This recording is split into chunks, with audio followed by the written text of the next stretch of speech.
Yeah, Alicia, the water damage is significant. That is why no seniors are able to live in that apartment complex. And some are living here at the Best Western, and then others are living at some other hotel rooms along Placerville area. But let's go and show you video of what the apartment complex looks like. This was shot just a few hours ago. We are just a few miles down the road, but the apartment complex has been emptied out. ServPro crews are there cleaning up the extensive water damage. Now, El Dorado County Fire tells ABC 10 they responded to these senior apartments around 7 p.m. last night, but they did not find a fire, but instead significant flooding on the second floor, which also damaged a portion of the first floor.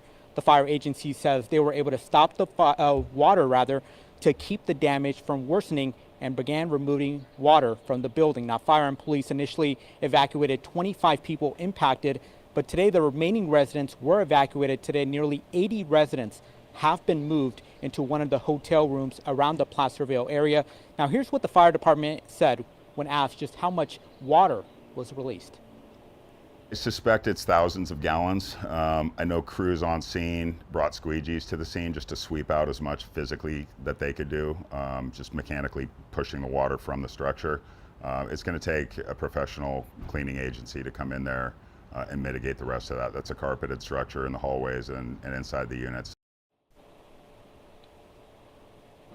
And so the question remains just what caused that water line to break. Placerville Fire Chief says it is too early to tell, but looking at the photos, he says it could have been a burst, but it does not appear it was tampered with. So they'll be staying at the nearby hotels, and Red Cross is helping out. They're going to be serving meals of lunch and dinner Monday and Tuesday. So they're just trying to figure out exactly how much longer they're going to be out of those homes. But crews that we spoke to on site told us it's going to take some work just removing all that damage that this water caused. So we're going to have much more on this story tonight on Late News Tonight. Reporting live in Placerville, I'm Garge Paul Sunga, ABC 10. All right, thank you, Garge Paul. A very startling situation for those residents, I'm sure. We'll keep updated with you.